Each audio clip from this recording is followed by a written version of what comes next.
धर्मराज युधिष्ठिर ने चक्रवर्ती सम्राट बनने के बाद राजसूय यज्ञ करने का निश्चय किया। इस यज्ञ में उन्होंने अपने सभी संबंधियों को, रिश्तेदारों को, मित्रों को बुलाया। सभी लोग आमंत्रित किए। तो सबसे पहले इस सभा में किसकी पूजा की जाए, किसका सत्कार किया जाए, इस बात पर विचार हो रहा था। भीष्म पितामह ने श्री कृष्ण का नाम सुझाया कि युधिष्ठिर, आपको सबसे पहले भगवान वासुदेव देवकी नंदन कृष्ण की पूजा करनी चाहिए, इनका सत्कार करना चाहिए। तो सभा में उपस्थित सभी लोग इस बात से सहमत हो गए, लेकिन शिशुपाल नहीं सहमत हुआ। वो लगा कृष्ण भगवान को उल्टा सीधा बोलने। शिशुपाल जो है वो भगवान कृष्ण की बुआ का बेटा है, और शिशुपाल के जन्म के समय ही यह पता लग गया था कि जन्म होने के बाद कि इसकी जो मृत्यु होगी वो कृष्ण भगवान के हाथों होगी। तो शिशुपाल की माता लगी रोने। तो कृष्ण जी ने उनसे कहा कि मैं 100 अपराध तक इसके माफ़ कर सकता हूँ, और उसके बाद तो फिर नहीं कर पाऊंगा, फिर तो इसे दंड देना ही होगा। तो सभा में शिशुपाल लगा आप शब्द बोलने भगवान को, और श्री कृष्ण मौन होके प्रसन्नता से उसकी बातों को सुन रहे हैं। तो जैसे ही 100 पूरे हुए, भगवान ने कहा सावधान, अब एक और शब्द मत बोलना। अब अगर तुमने बोला तो मतलब फिर वो सही नहीं है। पर शिशुपाल नहीं माना। भगवान ने अपना सुदर्शन चक्र निकाला और शिशुपाल का जो सिर था वो उसके धड़ से अलग कर दिया। इस समय कृष्ण जी की उंगलियां कट गई थी यहाँ से, और उसमें खून आ गया था।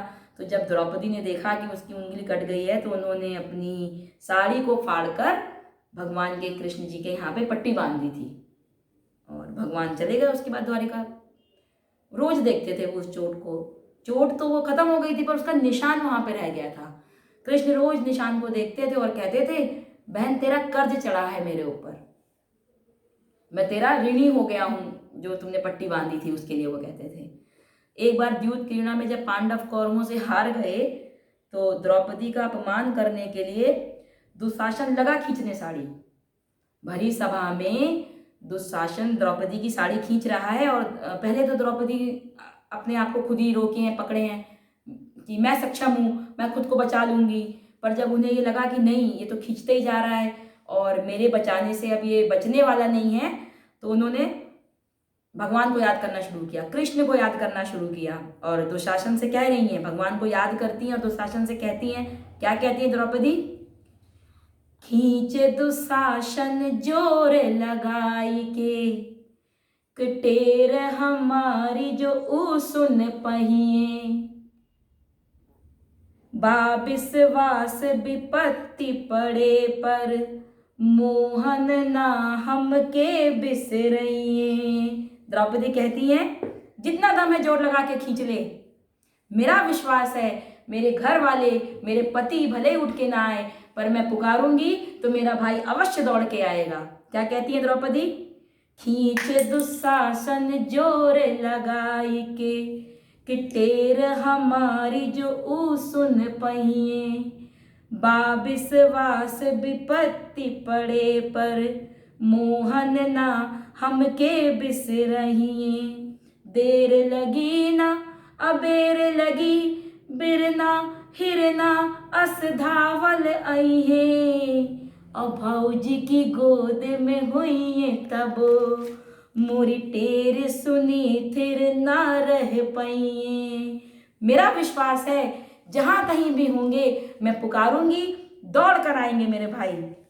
दुशासन खींच रहा है साड़ी, खींचते जा रहा है। द्रौपदी कहती हैं, गाढ़े में जो बिसरई बेहरी, गाढ़े यानी विपत्ति।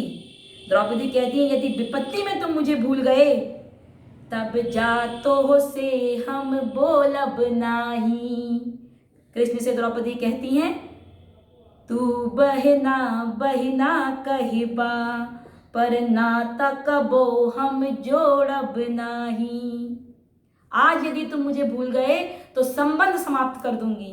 याद रखना, सावन में तो है बांधे बदे, जरई कभी ताल में बोरब नाई, अपूस में जो खिचड़ी लेके आई बा, भली सड़ जाई में खोलब नाही। द्रौपदी कृष्ण से कहती हैं, आज यदि विपत्ति के समय तुमने मुझे भुला दिया तो मैं सारे संबंध समाप्त कर दूंगी, तुम बोलते रहोगे, मैं तुझसे बात नहीं करूंगी। और ये जो बहनें भाइयों को राखी बांधती हैं, पहले राखी नहीं चलती थी, सावन माह के स्टार्टिंग में ही बहनें ताल में जरई बो देती थी। वो 1 महीने में इतनी बड़ी हो जाती थी।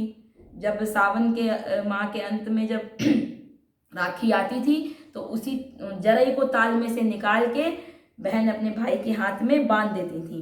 द्रौपदी कहती हैं, मैं तुम्हारे लिए कभी जरई नहीं बोऊंगी ताल में, और तुम खिचड़ी लेके आओगे, भले सड़ जाएगी, मैं खोल के नहीं देखूंगी कि मेरा भाई मेरे लिए क्या लाया है। आज भूल गए तो याद रखना, मेरा तुम्हारा संबंध सदा के लिए समाप्त हो जाएगा।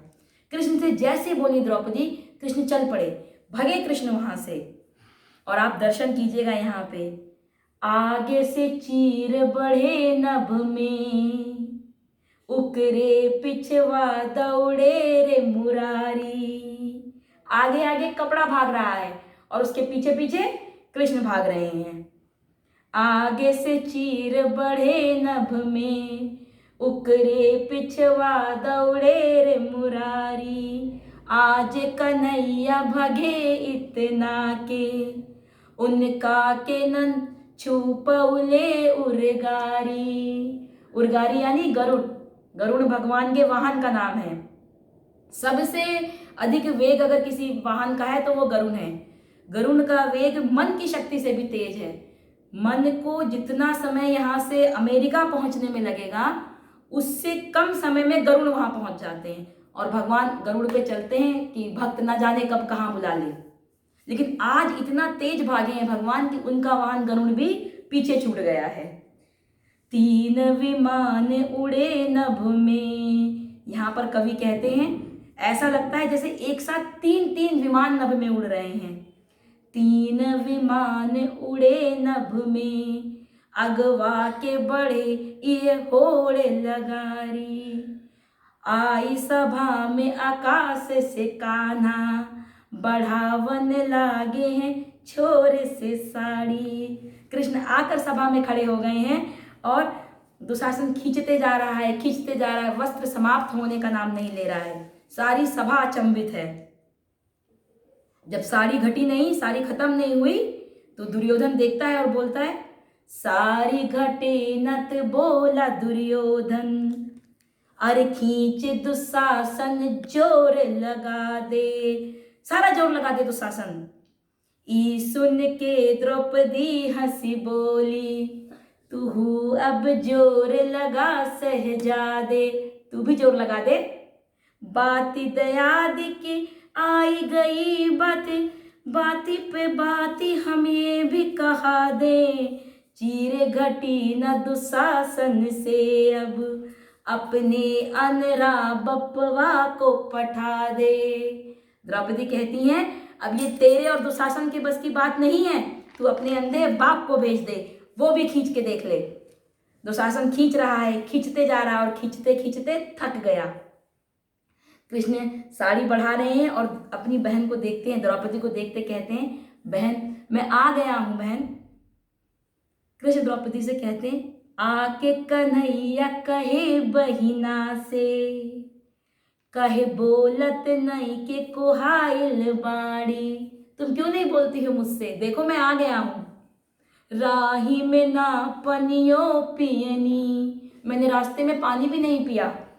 तनी देख हमें कि घमाइल बाड़ी, मुझे धूप लग गई है, रास्ते में मैं पानी भी नहीं पिया हूँ, तुम्हारी आवाज़ सुन के मैं भागता हुआ आया हूँ, मैंने कहीं विश्राम भी नहीं किया, मेरी ओर देखो। वाहन बा अब ही मोर पाछे, मैं पैदल धावत आवत बानी। वाहन अभी मेरा पीछे है, मैं पैदल दौड़ते हुए आया हूँ। और द्वारिकाधीश की ते बहना, लुगरी बद काहे कुहाइल बाणी। कृष्ण कहते हैं, ये तेरा भाई कोई गरीब नहीं है, तू द्वारिकाधीश की बहन है। मेरी बहन एक साड़ी के लिए मुझसे बात ना करे, ये बात ठीक नहीं है। बहन तुम नाराज मत हो जाओ। कृष्ण द्रौपदी से कहते हैं, खींचे दे साड़ी मैं देखत बानी। खींचने दो दुशासन को, मैं देखता हूँ। यहाँ पे के बलवान बड़ा बा। कौन यहाँ पर बलवान है, तेरा भाई या ये दुशासन? कृष्ण कहते हैं कि बहिना की गुहार पे भाई भी आके सभा बिचवा में खड़ा बा।